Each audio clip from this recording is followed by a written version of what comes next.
Muy buenos días. ¿Cómo me hicieron hoy? Bueno, hoy es 20 de abril y hoy tradicionalmente se celebra o se recuerda la resurrección de nuestro Señor Jesucristo. La gente suele celebrar una semana que llaman la Semana Santa, la Semana Mayor, la semana donde se recuerda la pasión, muerte, sepultura y resurrección de nuestro Señor Jesucristo, aunque no todo el mundo entiende la obra del Señor, pero tradicionalmente la gente lo recuerda. Este es un buen tiempo también para compartir del Señor con otros, así que saludamos a las personas que se conectan a través de nuestro canal de YouTube, a los que se suscriben y comparten. ¿Todos aquí están suscritos? ¿Sí? Si usted no se ha suscrito ahí, Familia Misión Grande, usted le da a suscribirse y es gratis, no vale nada, ¿listo? Así que no hay ningún problema, no le va a llegar factura ni nada, usted simplemente se suscribe y de esa manera nos apoya. ¿Cuántos estuvieron hace 15 días? Porque hace 8 días estábamos en el retiro. 15 días. ¿Recuerdan que iniciamos una serie que llama Iglesia, Dones y Propósito? Iglesia, Dones y Propósito. Si usted no vino, entonces en el canal de YouTube está el primer video, ahí está la primera enseñanza, y vamos a seguir hoy con la número 2. Digamos que la primera fue como una introducción general y la segunda sigue siendo parte de la introducción. Este es un tema largo, pero bueno, vamos a ver hasta dónde llegamos hoy. ¿Listo? Tenemos 3 textos base. 1 Corintios 12, Romanos 12 y Efesios 4. Recuerda que dijimos que hay dones del Padre. ¿Dónde están? En Romanos 12. Hay dones del Hijo. ¿Dónde están? En Efesios 4, 11. Y hay dones del Espíritu Santo que están en 1 Corintios capítulo 12. ¿Sí? Eso lo explicamos. Entonces son como los textos base donde nos concentramos en el estudio, en la enseñanza un poco de este tema de los dones. ¿Para qué son los dones? Para la iglesia, con un propósito. ¿Qué propósito? La edificación del cuerpo de Cristo. ¿Listo? Entonces es la forma como Dios está edificando la iglesia. Y sabe que cada uno de nosotros tiene por lo menos un don. Mire a su lado, izquierdo, derecho, al frente, atrás. ¿Se acuerda que en una enseñanza o en varias hemos aprendido que usualmente la respuesta de Dios a nuestras oraciones son personas? Y en esas personas que hay, según esta enseñanza, dones. Entonces, por eso necesitamos tener buena comunión con las personas. Nos reunimos con personas. No somos antisociales. No somos, ¿cómo se llama eso? Como en el campo, ermitaños, por allá escondidos, que nadie nos vea. No, nos reunimos con personas. Y lo más difícil, ¿sabe qué es? Mantener buenas relaciones con las personas. Y Dios derramó de su amor en nosotros, ese amor perfecto, para que nuestras relaciones se mantengan. Amén. Si el vínculo perfecto es el amor. ¿Listo? ¿Estamos listos? Entonces dijimos también que la iglesia es un organismo vivo que tiene y expresa la vida de Cristo en nosotros. Amén. ¿Cuál vida? Esa vida abundante que Él vino a traer, la vida eterna, la vida que hemos recibido de Dios. ¿Usted sabía que usted no recibe la vida eterna cuando se muere? Usted recibe la vida eterna cuando nace de nuevo.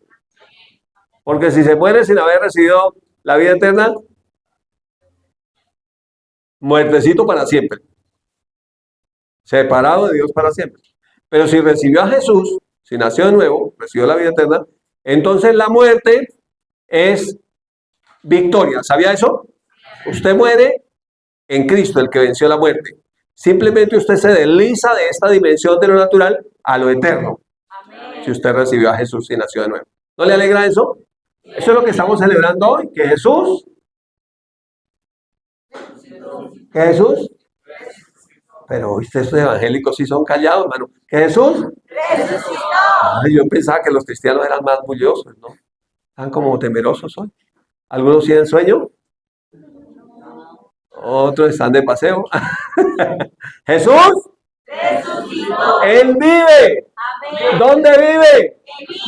¿Dónde vive? Y en nosotros, en todos como cuerpo. ¿Listo? Listo. Entonces, tenemos los dones del Padre para darlo como en el orden que están en ¿dónde? Están descritos en Romanos 12, pero antes de ir a esos dones, que son, ¿cuántos dijimos que son? Que son 7, ¿se acuerdan que dijimos que son 7? Antes de ir a esos dones del Padre, que son 7, tenemos que ir a ver el don del Padre. Porque sin ese don del Padre, grave. Entonces haga así usted que tiene sueño. Si tiene sueño, levántese y mire aquí, diga, ¿qué vamos a mirar? El don del Padre, el regalo del Padre. Mira lo que dice la Escritura en Juan capítulo 3, el versículo 16. Usted lo sabe de memoria. Porque de tal manera amó Dios al mundo, que ha dado a su Hijo unigénito, para que todo aquel que en él cree no se pierda, mas tenga vida eterna. Entonces, ¿cuál era el problema de la humanidad? Que la humanidad no solamente perdió la comunión con Dios, perdió la naturaleza de Dios. Que entró la naturaleza de pecado. Que la humanidad estaba irremediablemente condenada. Que espiritualmente estaba muerta en delitos y pecados. Que no podía ninguna religión, ningún esfuerzo humano restablecer esa relación con Dios, porque se había perdido lo más importante, que se llama la naturaleza de Dios. ¿Qué naturaleza entonces entró en el ser humano? Lo registra Génesis 3, la naturaleza de pecado. ¿Realmente la humanidad llegó a ser todos hijos del diablo? Jesús lo reveló. Entonces no era solamente que se les perdonaran los pecados, tenían que volver a nacer. Tenían que recibir la nueva naturaleza. Entonces el que viene es Dios mismo, pero como camufladito, escondido en un cuerpo humano. Y viene como un regalo, un don, el don del Padre. ¿Qué dio del Padre? A su Hijo unigénito. ¿Usted sabe qué significa la palabra unigénito?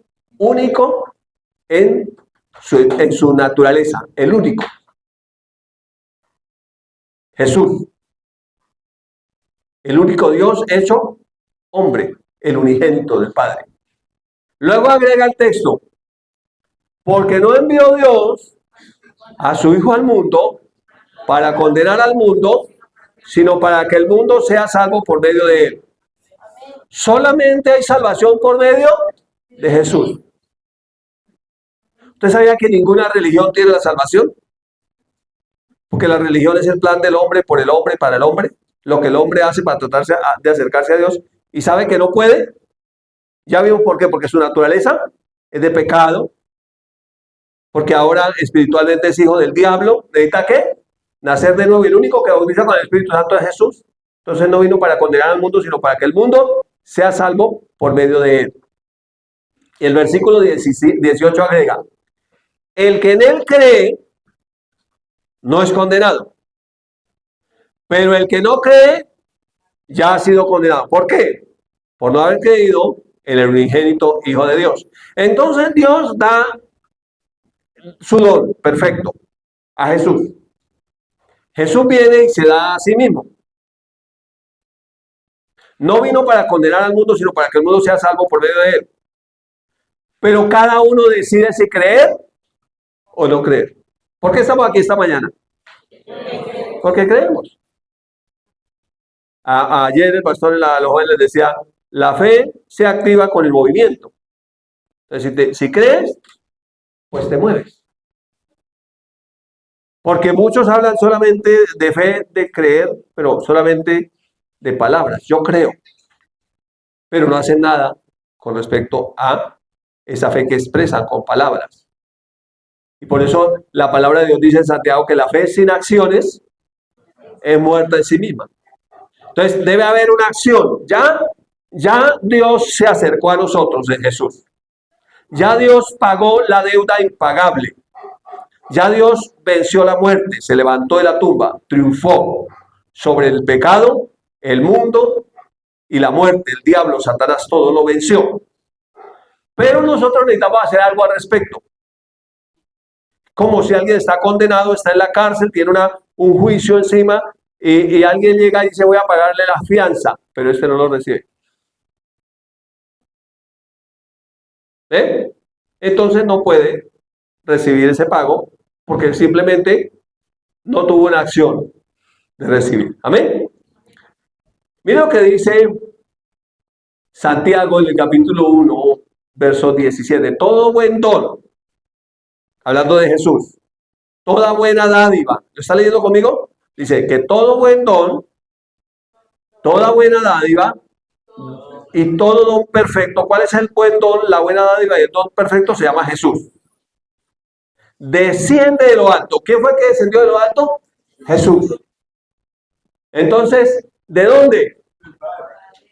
De nuestro Padre Celestial, el Padre de los Espíritus o el Padre de las Luces, en quien no hay mudanza ni sombra de variación. Él nunca cambia.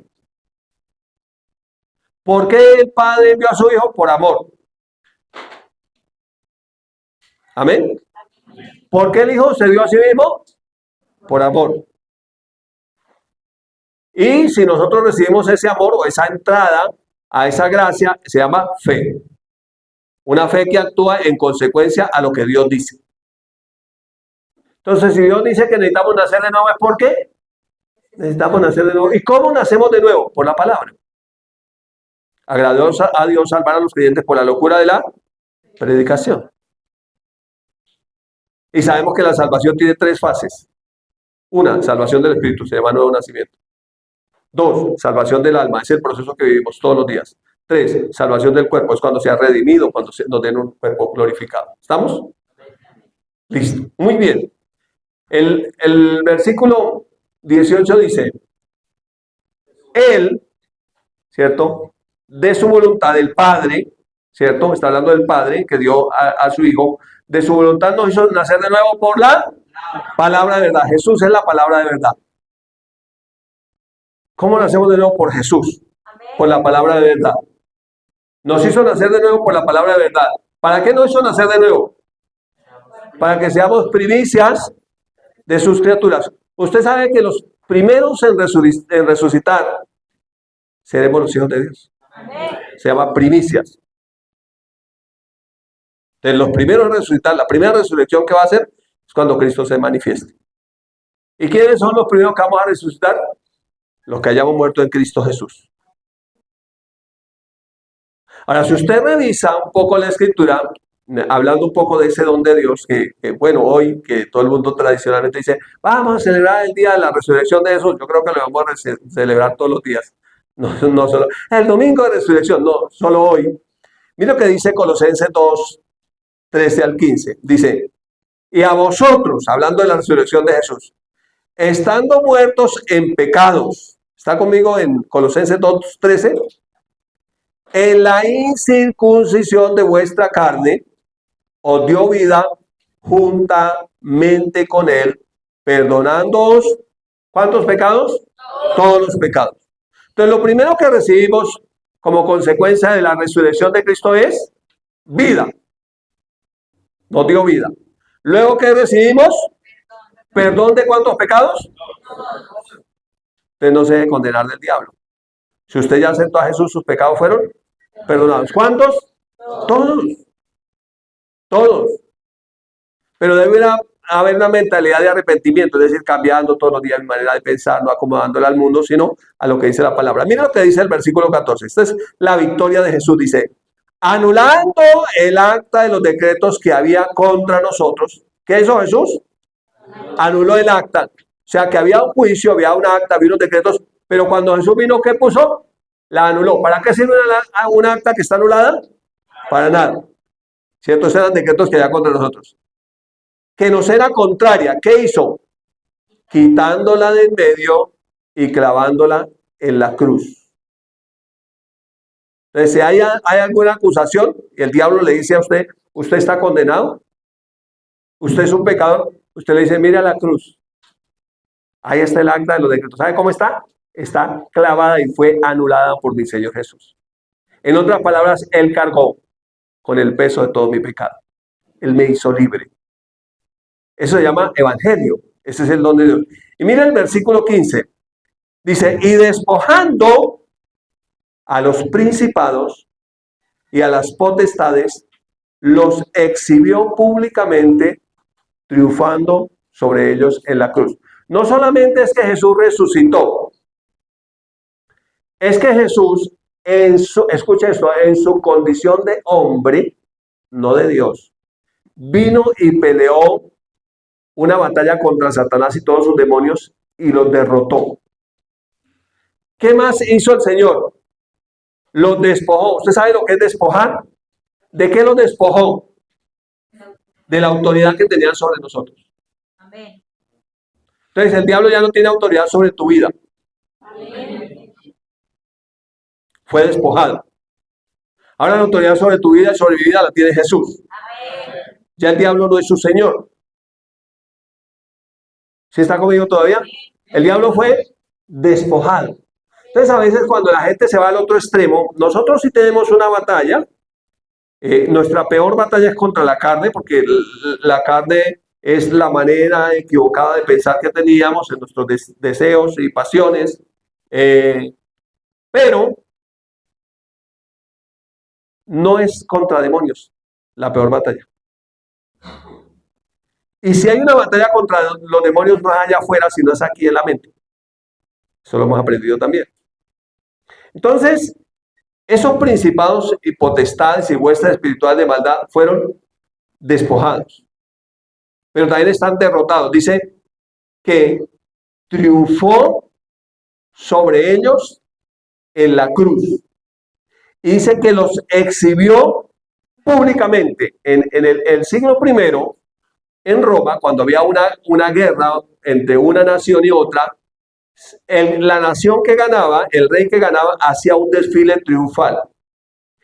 Y solían llevar con el ejército derrotado al rey derrotado. Y en ese desfile triunfal lo exhibían públicamente. Y le decían, mire, este era el que los estaba atormentando, este era el que los estaba oprimiendo, este era el que les estaba haciendo daño. Mire, mire, mire esto, mire, mire. Mire esto, mire. Este era. ¿Sabe cómo está? Derrotado, despojado, avergonzado. Entonces la gente se va al otro extremo de la guerra espiritual y hay que ir a luchar contra esos demonios y principados y potestades y me está oprimiendo y me está haciendo. Mire, él no te puede hacer a menos que le des autoridad. ¿Cómo le damos autoridad? Con nuestras palabras, pero también con nuestros pensamientos cuando los admitimos y con nuestros hechos. Si no, no tiene ninguna autoridad. Amén. ¿El diablo tiene poder? Sí. Que a veces la gente confunde poder con autoridad. ¿El diablo tiene poder? Sí. Si pudiera te mataba. Lo que pasa es que perdió la autoridad. Entonces el lugar del diablo es un lugar de derrota. Sea que sea principado, potestad, hueste, eso está derrotado. Amén. Por eso no se obsesione con los demonios. ¿Usted sabía que los primeros 70 discípulos que el Señor mandó a evangelizar se obsesionaron con los demonios? Y nos dice, Señor, hasta los demonios se los sujetaban en tu nombre. Y el Señor dijo, tranquilos. No se emocionen porque los demonios se sujeten en mi nombre. Es normal que lo hagan. Ellos saben quién soy yo. Amén. Emocionense que sus nombres están escritos en el libro de la vida. Amén. Amén. Que así como Cristo resucitó, nosotros también resucitaremos con Él. Que ya tenemos la vida de Dios. Entonces, esto es lo más maravilloso, el don de Dios, Jesús. Entonces, cuando tenemos claro que estamos en Cristo, ahora sí vamos a entender los dones. 3 grupos, dones del Padre, que están en Romanos 12, los dones del Hijo, que están en Efesios 4, los dones del Espíritu Santo, que están en 1 Corintios 12. Vamos a ir entonces ahora sí a los dones del Padre. ¿Listo? Está conmigo en Romanos capítulo 12, si no está ahí, tranquilo que lo tengo aquí. Dice el versículo 1, así que hermanos, os ruego por la misericordia de Dios que presentéis vuestros cuerpos. Mire cómo los está presentando usted. Eso es lo que estamos haciendo hoy. ¿Qué estamos haciendo? Presentando nuestros cuerpos en sacrificio. De pronto no le costó levantarse. De pronto le cueste mantenerse despierto. Sacrificio. Vivo. Santo. Agradable a Dios. ¿Qué es nuestro culto? Racional. O sea que no hacemos un culto irracional. sino un culto racional. ¿Cómo? Presentando nuestros cuerpos. Por eso, el mundo está diseñado para que ni te congregues ni tengas familia, que no presentes el cuerpo, que vivas como quieras. Luego el versículo 2 dice, no os conforméis a este siglo. Ya hemos estudiado que este siglo es este sistema, no es el siglo primero ni el siglo XXI, sino este sistema.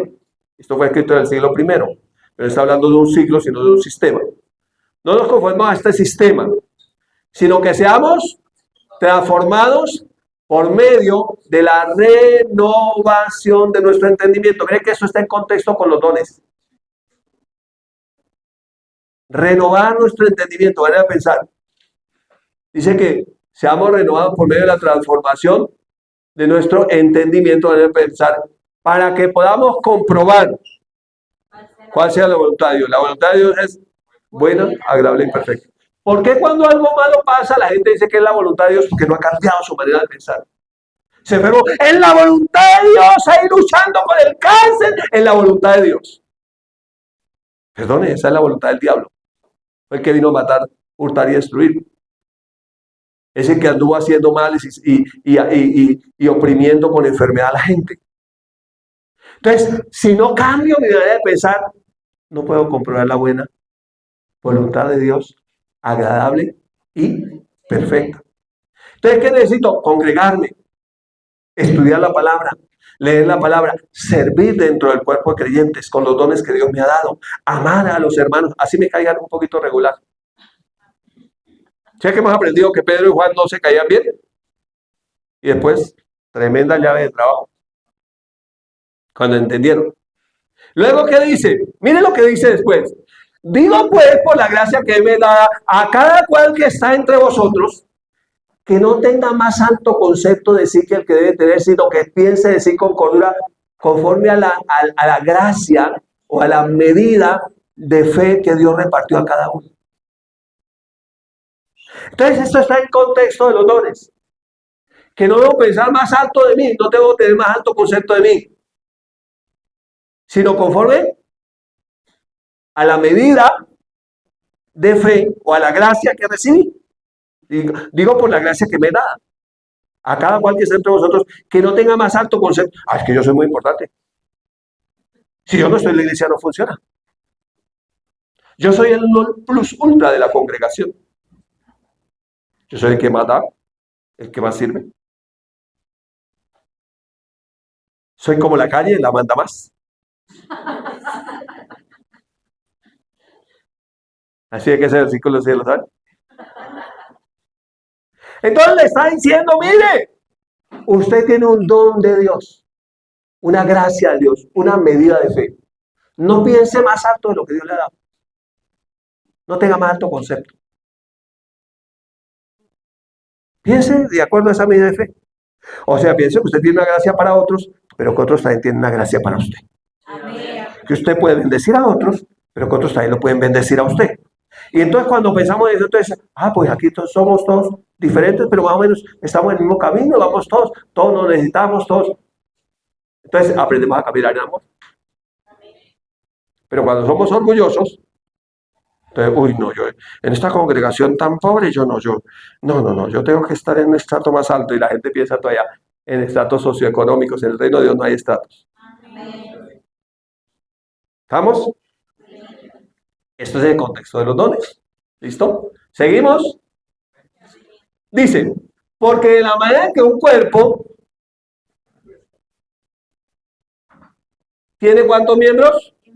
Muchos miembros, pero no todos los miembros tienen la misma función. Entonces le dice, mire, en un cuerpo hay muchos miembros. ¿Cuántos miembros hay en un cuerpo? Lo más piense los huesos. ¿Cuántos huesos tiene? 216 huesos. ¿Cuántos sistemas tiene un cuerpo? 8 sistemas. Sistemas que están conformados por miembros, que tienen que funcionar bien. Entonces dice que así como en un cuerpo, tiene muchos miembros, pero no todos los miembros tienen la misma función. O sea, yo soy un miembro, ¿de cuántos? De muchos miembros en el cuerpo de Cristo. Pero no tengo la misma función que los otros. Luego, entonces necesito de la función de los otros para bendición mía y también necesito funcionar para que otros sean bendecidos. Lo que está diciendo. Ahora, me gusta cómo el don de Dios viene escondido en un cuerpo. Ese cuerpo es sacrificado. Se levanta con un cuerpo glorificado. Asciende al cielo y ahora ese cuerpo glorificado es la cabeza del cuerpo espiritual. Y Dios sigue teniendo el mismo cuerpo. ¿Cuál es el cuerpo de Cristo? Nosotros. ¿Sí veo que no fue lo que nos dijo la iglesia tradicional cuando la hostia decía que es el cuerpo de Cristo? No, ese no es el cuerpo de Cristo. ¿Sí? ¿Cómo uno entiende la verdad? En amor. ¿Listo? Entonces, ¿aquí qué tenemos? El esqueleto humano, ¿cierto? Este se ve normalmente. Este sistema se ve, sistema óseo, ¿se ve? Pero ¿qué sería el cuerpo sin él? ¿Cómo veríamos? Sin este. ¿Cómo diríamos? Ni siquiera como una morsa, porque la morsa tiene esqueleto. ¿Sí cómo veríamos? Usted mire que tiene muchos miembros, vea. Aquí ya tiene formita, ¿cierto? Entonces ya tiene músculos, ligamentos. Así solito no se puede mover porque se desarma. Necesita los ligamentos para que se pueda mover. Necesita los músculos para que se pueda tener fuerza y levantarse. Pero luego lo tenemos acá, mírenlo acá. Aquí ya está con piel y todo. Aquí ya puede moverse. ¿Se puede mover ya? No. Necesita un montón de miembros internos que no se ven. Sí, no es que porque está así ya, aquí puede estar y puede estar muerto. Pero necesita aquí unos miembros internos que no se ven, pero son importantes. Entonces el peor error que uno puede hacer en la iglesia del Señor es buscar posiciones. Yo soy el director de la alabanza, el director de los jóvenes, el director de los niños, el director de la orquesta. Sin el director no se puede hacer nada. Entonces buscar posiciones es un error. No es por posición, ¿saben que el cuerpo de Cristo por qué es? Por función. Lo importante no es que los ojos estén en la cabeza, es que funcionen. Que pueden estar los ojos en la cabeza y no funcionan. Entonces, ojo, nosotros somos un cuerpo local de creyentes. Ahorita decíamos, vamos a tener el Stream Fire en nuestra iglesia madre, allá en Prado, en la 127, el Congreso de Jóvenes que hacen anualmente. Stream Fire. Pero somos aquí el cuerpo local. Pero también hay un cuerpo de la ciudad. Pero también hay un cuerpo nacional de creyentes. Entonces nosotros como cuerpo local podemos ser un miembro de esa iglesia en la ciudad.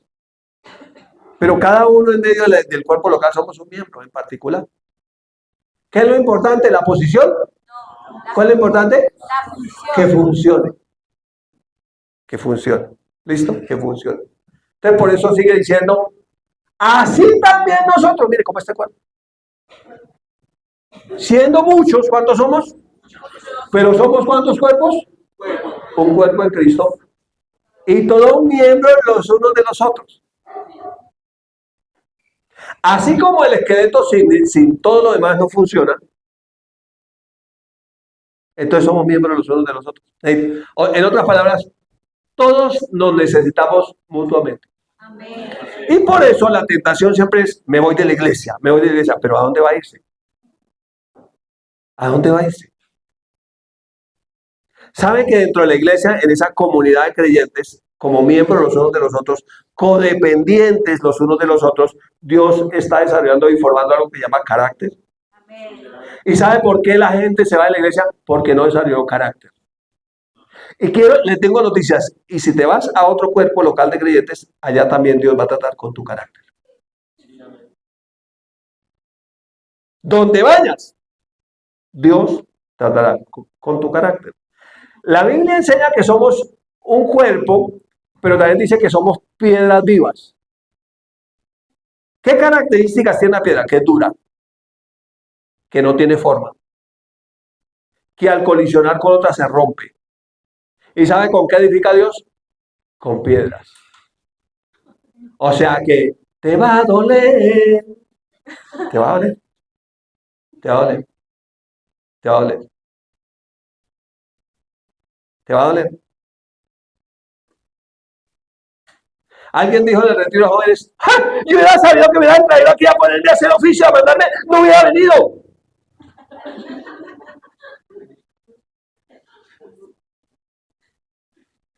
Yo hubiera, no, me hubiera quedado haciendo en la casa lo que yo quiero. Porque se trata de mí. ¿Y sabe qué va a hacer el Señor con eso? Lo va a matar.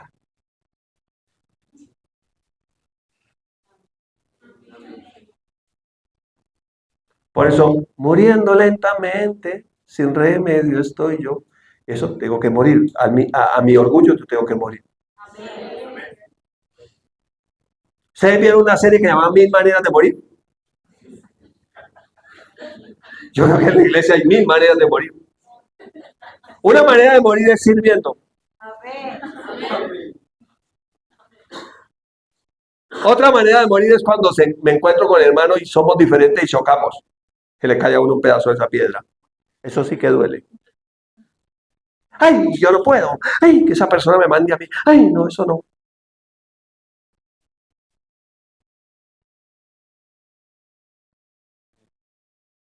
Se llaman dones.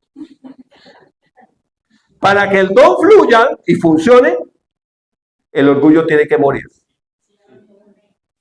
Ay, qué pena ir a la iglesia y que se den cuenta. Toca que morir a todo eso. Porque a veces la pena de uno es orgullo disfrazado de pena. El orgullo como se disfraza de pena. Ay, qué pena, no. Es orgullo, pero está disfrazadito. ¿Listo? ¿Seguimos o dejamos así? Seguimos. Entonces hay un vínculo que nos une. Mire, ¿alcanza a verlo ahí? Ahora vuelva y mire. Hay un vínculo que nos debe unir para que el cuerpo funcione. Todos esos sistemas, todos esos miembros deben estar unidos. ¿Sabe qué es lo que nos une? El vínculo perfecto es el amor. Entonces, para que ese cuerpo de creyente funcione, necesita estar perfectamente unido. Y vivimos en un mundo que nos separa. Y traemos unos vicios que nos separan. La mujer piensa, yo no me caso porque no me quiero someter a ningún hombre. Pero el hombre también piensa, uy, ¿qué tal que yo me case y esta me la monte?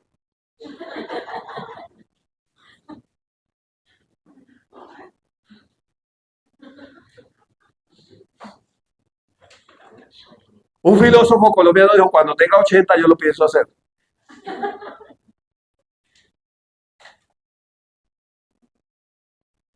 Entonces, no casarme, no tener hijos, no servir en la iglesia, no comprometerme, son expresiones del egoísmo. Es pensar en mí. Y sabe que la vida cristiana no se trata de mí. Es Cristo en mí la esperanza de gloria. Para que yo pueda servir, debo dejar que Cristo se manifieste en mi vida. ¿Todavía está aquí? ¿Listo? Entonces, debemos rendirnos a ese amor que ya fue derramado en nuestros corazones por el Espíritu Santo que nos fue dado. ¿Cómo opera el amor? Cuando servimos. Hermanos, no hablemos solamente de palabras ni de lengua, sino de hechos y en verdad. Es cuando servimos que el amor se expresa. Amén. ¿Sí? Entonces es importante que lo podamos entender. Miren, solamente por mirar 6 funciones del esqueleto humano. Alguien que me ayude a leer rápidamente. Dice así. Primera función. Sostenernos, ¿cierto? Sin el esqueleto no podíamos sostener nada del cuerpo humano.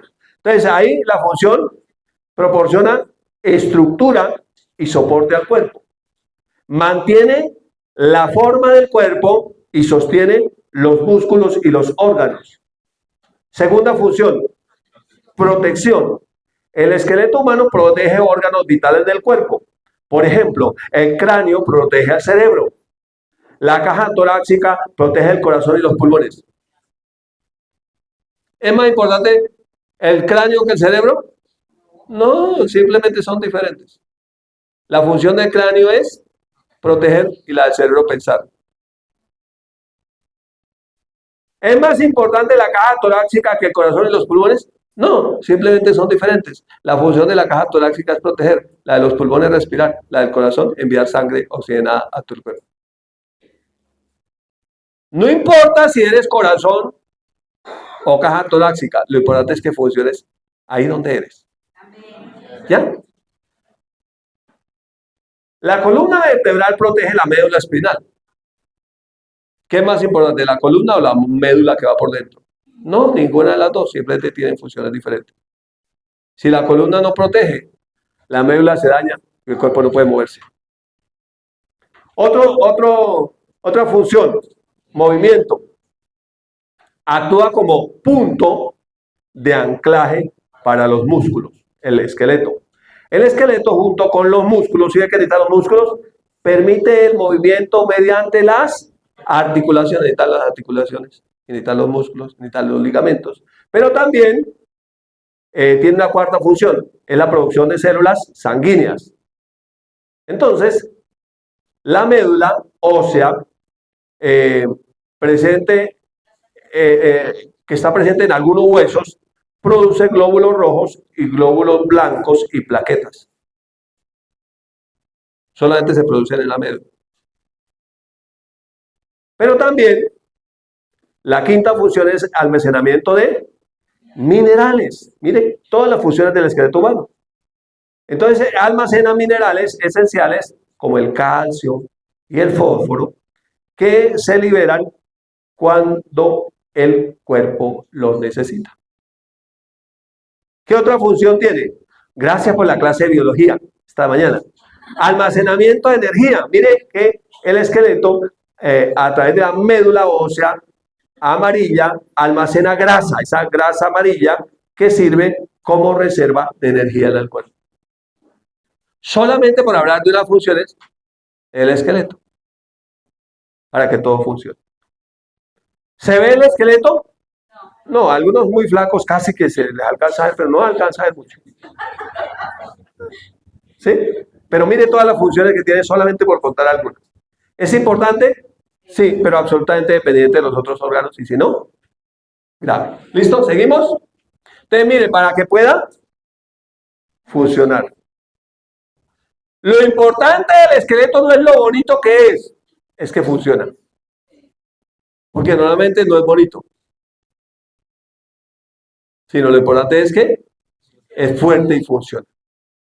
¿Listo? Sigamos entonces.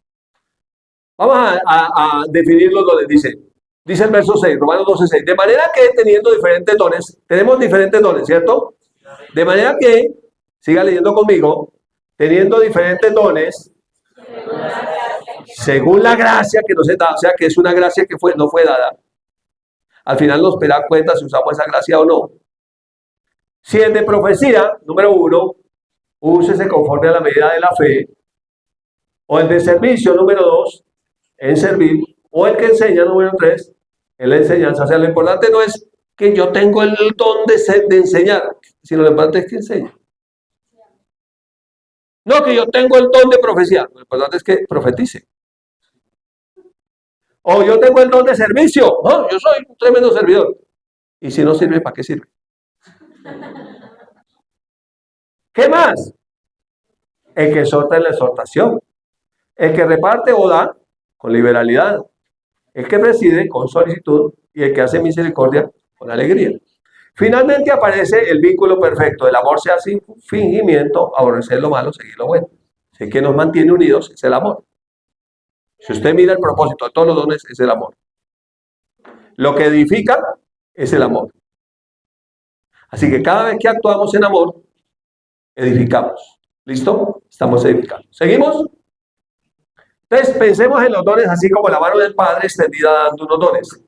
Entonces el Padre vino y dijimos que esos dones que están en Efesios 12, en Romanos 12, perdón, son operaciones. O sea que estamos hablando de esos 7 dones que son operativos.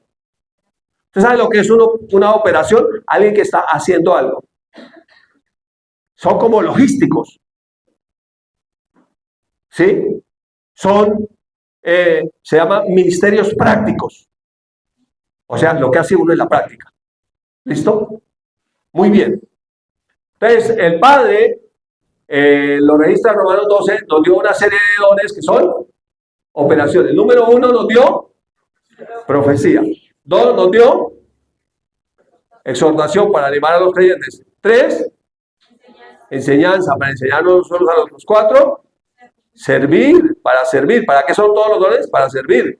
5, repartir o dar. Repartir o dar. Número 6,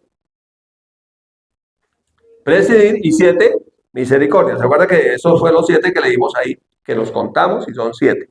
¿Y son 3? ¿Cuántos son los del Padre? 7. Y usted tiene por lo menos 1. O sea, servimos para algo. Lo importante no es qué don tengo, sino que funcione. Que funcione. ¿Listo? Vamos a seguir entonces. Entonces vamos a mirarlos uno por uno. Vamos a ver si podemos hacer un checklist rápido. Así que, si usted está despierto, si está dormido, despiértese. Y mire al frente a la pantalla. ¿Listo? Al frente a la pantalla para que pueda mirar cada don. Y puede usted mirar a ver, diga, ¿ese será el don que yo tengo? Y piénselo, a ver, usted puede ir pensando ahí, el Espíritu Santo le va a decir. Entonces vamos a mirar el primer don, el don de profecía. Ese don de profecía, ¿es un profeta? ¿Sí o no? No, es un don en el cuerpo de creyentes. Que puede dar una palabra que anime a otros de parte de Dios. Entonces, aquí tenemos un ejemplo. Entonces, la pregunta es, ¿por qué es profecía? ¿Profecía es que a mí me dijeron cómo me va a ir dentro de un año? ¿Me adivinaron el futuro? La hermana Regina puso las cartas del tarot y me dijo, ¿es la santa profecía? ¿Sí? No. ¿Por qué es profecía? Es una buena pregunta. Entonces, la respuesta. Porque no simplemente es un consejo humano con palabras positivas, sino que es el consejo de la palabra de Dios. La clave está en las primeras 5 letras, profe. Es una palabra profe. Nosotros tenemos la palabra profética más segura, la palabra escrita, a la cual hacemos bien estar atentos como una antorcha que alumbra el lugar oscuro. Así que una profecía es una palabra que Dios dio a través de una persona. No es simplemente que vino y le dijo, oh, yo soy el profeta de Dios y te digo que te va a ir así y que te va a ir no sé qué y que va a suceder tal cosa y que tal cosa. No, eso no es profecía. La profecía no es individual, particular, adivinando el futuro. La profecía es una palabra de Dios. ¿Listo? ¿Estamos bien? Vamos a ver un ejemplo. Entonces aquí, tiene 3 características. Número 1, es un mensaje inspirado por Dios para una situación específica.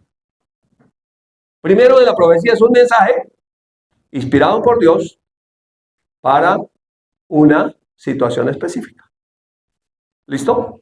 Segundo, número 2, trae 3 elementos. Número 1, edificación, exhortación y consolación. El que profetiza lo hace para edificación, exhortación y consolación, lo dice 1 Corintios 14:3. Entonces, por supuesto que esa profecía debe ser pública, no privada. Porque además debe ser juzgada por los demás creyentes que la escuchan. ¿Cómo puedo juzgar una profecía que me dieron en secreto? ¿Quién la puede juzgar? Todos tenemos el Espíritu de Dios. Entonces la gente le dieron una profecía, le dijeron que cambiara de profesión, que hiciera otra cosa, que descambiara la señora de 50 por 2 de 25 y él lo hizo porque le dio la santa profecía, fue, lo hizo y mira el problema en que se metió.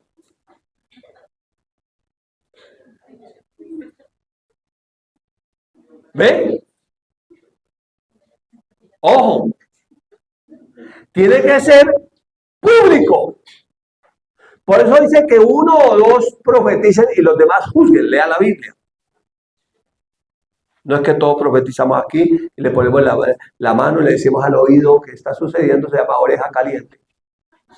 Se llama comezón de oír. Se llama adivinación. En el Antiguo Testamento también hubo falsos profetas que no hablaban de parte de Dios, sino que hablaban por sus propios deseos, sus propios intereses. No estaban hablando de parte de Dios. La Biblia también dice que en el último tiempo, teniendo comezón de oír, se amontonarán profetas conforme a sus deseos, que les hablarán lo que ellos quieren oír. Pero a veces no es lo que queremos oír, sino lo que necesitamos oír. ¿Sí? Pero la gente dice, no, pues no fui al brujo de la esquina, pero fui a la iglesia y con eso controla su conciencia. No. Cuidado. Sí, señor. Listo, entonces debe ser público. Y número 3, profecía. Es algo que Dios reveló, porque solamente Dios sabía. Nadie sabía, Dios reveló algo que solamente Él sabía, y esa revelación tocó el corazón de la persona de forma sobrenatural y le trajo ánimo, consuelo y esperanza.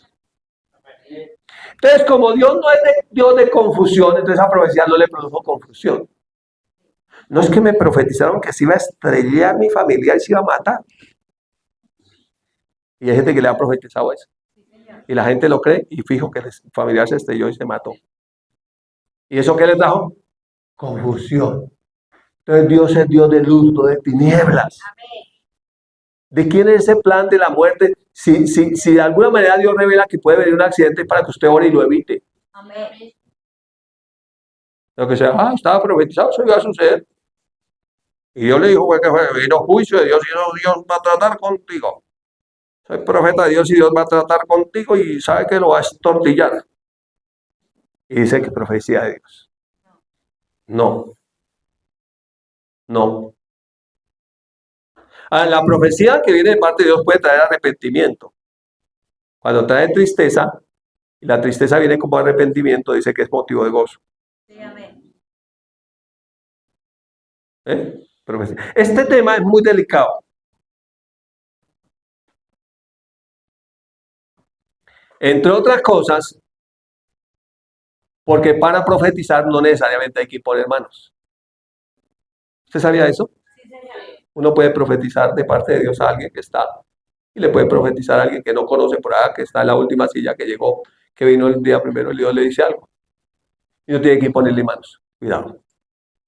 Hay que mirar y conocer el consejo de Dios para que no seamos engañados. No seamos llevados por vientos de doctrina, por estratagema de hombres que para engañar utilizan con astucia las artimañas del error. La Biblia dice. Amén. ¿Listo? Entonces, por eso muy lindo, este don es hermoso. ¿Cuántos han sido animados por este don? Dios les ha hablado a través de un hermano, un creyente, no necesariamente que tenga uno de los 5 ministerios de Cristo, sino un hermano, un creyente, alguien que le dio una palabra. Y usted sabía que no era ese alguien, sino que era Dios, porque solamente Dios conocía el tema. Y esa palabra lo animó, lo inspiró, le trajo esperanza, lo transformó, lo cambió. Tremendo, ¿no? Muy lindo. Sigamos, ahí había mucho que decir, pero sigamos porque el tiempo no nos ayuda. El don de exhortación, este es muy mal interpretado porque la gente cuando dice que exhortación, muchos cristianos evangélicos dicen que exhortación es regañar a la gente. Y un exhortador es un abusivo que mantiene insultando a la gente. No. Exhortar es animar.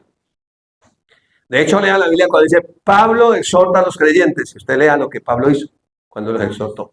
¿Sí? Entonces, ojo, ¿no? Entonces, este don de exhortación, vamos a poner un ejemplo aquí y vamos a decir que este muchacho se llama Marcos. ¿Listo? Y aquí está Ana. Si digamos que aquí Ana está dirigiendo un grupo pequeño de estudio de la palabra. Aquí tenemos grupos pequeños aquí. Entonces, este Marcos está muy grave, en una situación difícil. Sí que le den hasta 2 manos así. O sea, está inquieto. ¿Se ha visto una persona así? Inquieta, está ahí, milagrosamente vino. Y la hermana Ana está enseñando la palabra. Y va a fluir la hermana Ana en el don de exhortación. Entonces, ponemos aquí el ejemplo. Y entonces, mire lo que dice Marcos. ¿Qué dice Marcos? Estoy muy triste y no puedo. Sí, ese mamá se dice, estoy muy desanimado.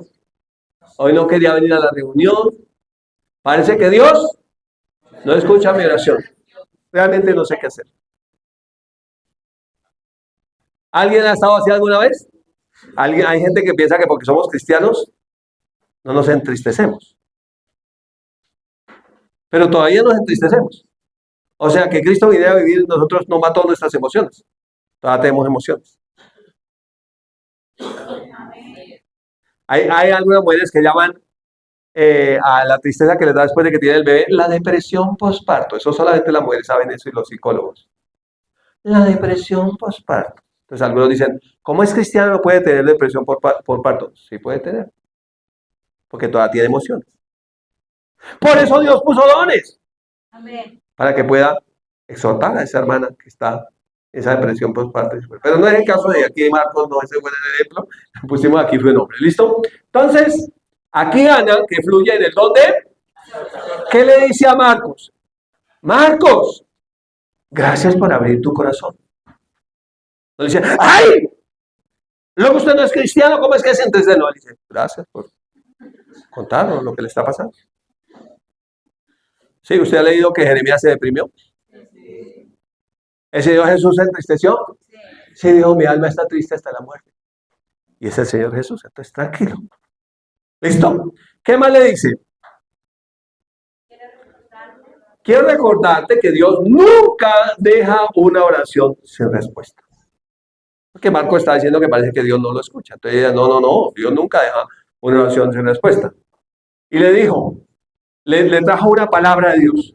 Le trajo Gálatas 6:9, dice, no nos cansemos pues de hacer el bien porque a su tiempo segaremos si no desmayamos. Y Marcos, mire, la palabra dice, ¿cómo exhorta a uno? Pues con la palabra. Amén. Marcos, la palabra dice que no nos cansemos de hacer el bien, porque a su tiempo segaremos. El tiempo de Dios es perfecto, a su tiempo usted va a ver la respuesta. Seguramente en este momento usted está peleando la buena batalla de la fe, porque cuando uno ora es creyente, uno lo recibe, pero mientras viene hay un lapso de tiempo donde usted pelea la buena batalla de la fe, no se desanime. Aquí estamos para animarlo, Marcos. ¿Listo? ¿Qué más le dice? El hecho de que siga buscando a Dios en medio de este tiempo difícil es evidencia de que el Espíritu Santo está contigo. Porque Él no te deja, no te desampara, no te abandona. Lo está animando, ¿cierto? ¿Sí lo anima o no lo anima? Y le dice algo más. Tu fe está siendo probada. Y lo que no es nada raro, a todos nos pasa, tu fe está siendo probada. La fe más preciosa que el oro, que perecedero se prueba con fuego, nuestra fe está probada en medio del fuego, dice. Pero lo más importante es que el Señor está contigo en medio de la prueba. ¿Sí ve cómo empieza a fluir el don de exhortación? Y dice, oye, sí, Él está conmigo, no se ha olvidado de mí, no me ha dejado, Él está conmigo. Y el resultado de ese don fluyendo es que, número uno, Marcos es animado y fortalecido. No fue regañado, no fue insultado, no fue desanimado. ¿Fue qué? Animado y fortalecido. Número dos, de resultados.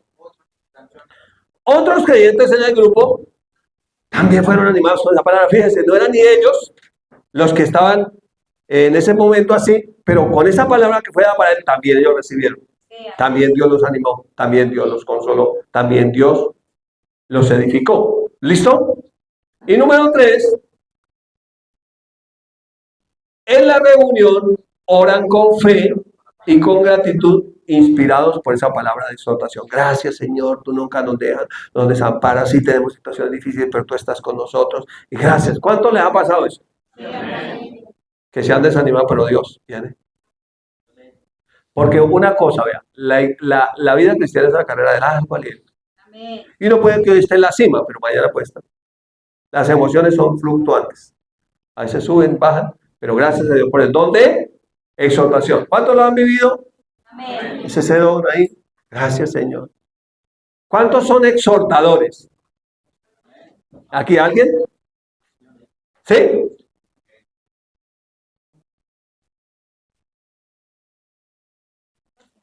Hay suficientes desanimados como para que haya más exhortadores, ¿cierto? ¿Sí o no?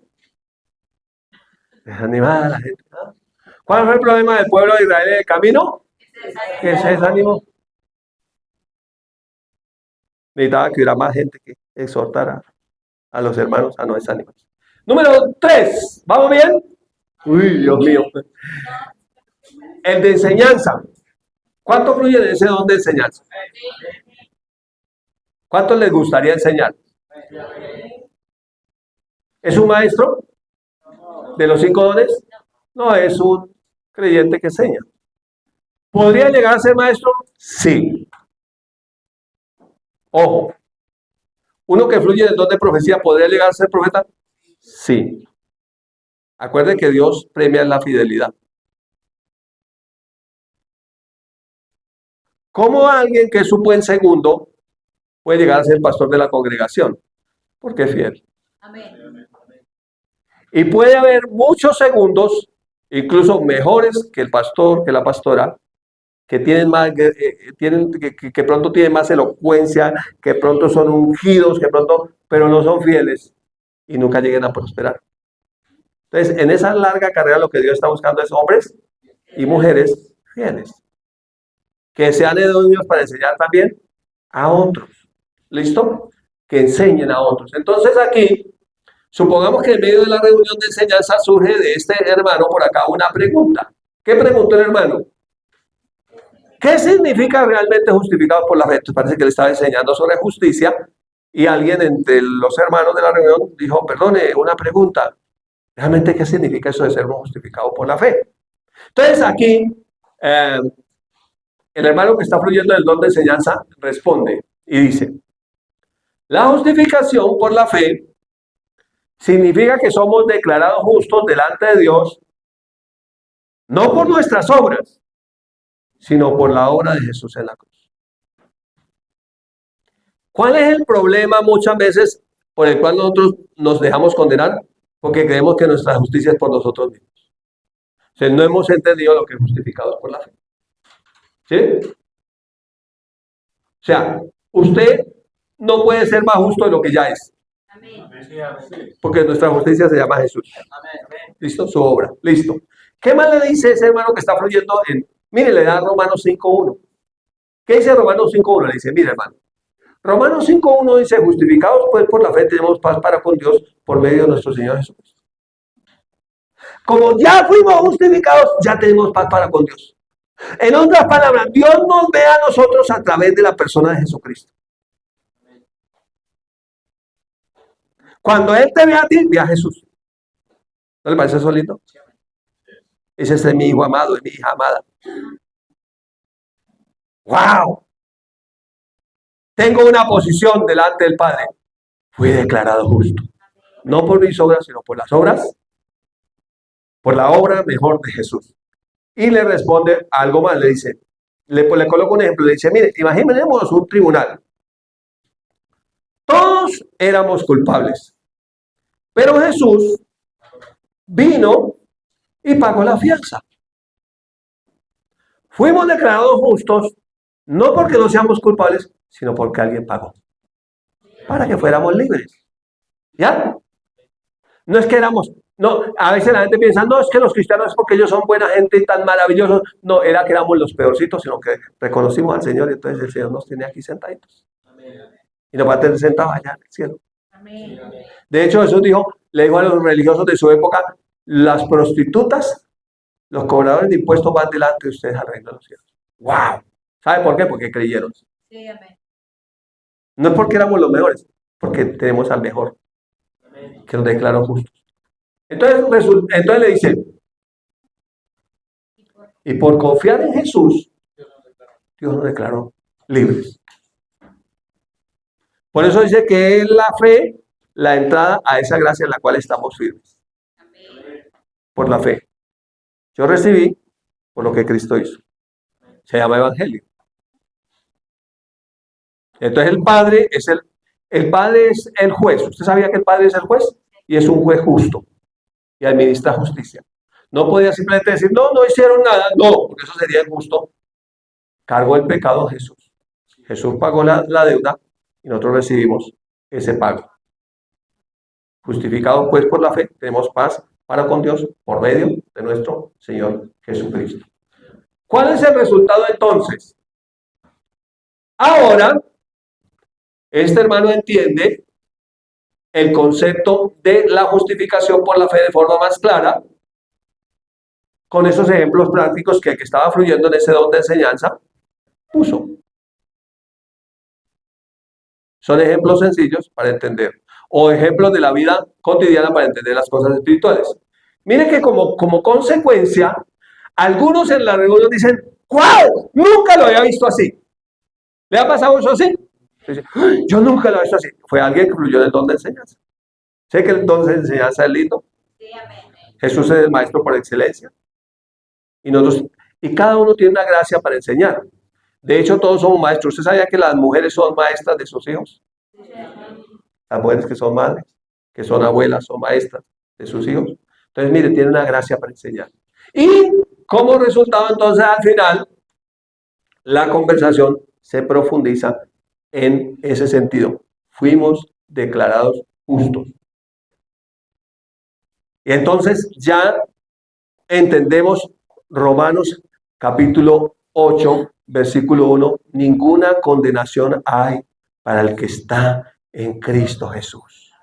Para los que no andamos conforme a la carne, sino conforme al Espíritu. Porque la ley del Espíritu de vida en Cristo Jesús me ha librado de la ley del pecado y de la muerte. Ahora entendemos que estoy en una ley mayor, la ley del Espíritu de vida en Cristo Jesús. He sido justificado. Creo que hasta ahí llegamos hoy, porque el tiempo en televisión es muy corto. Te bendigo esta mañana con esta palabra en el nombre de Jesús.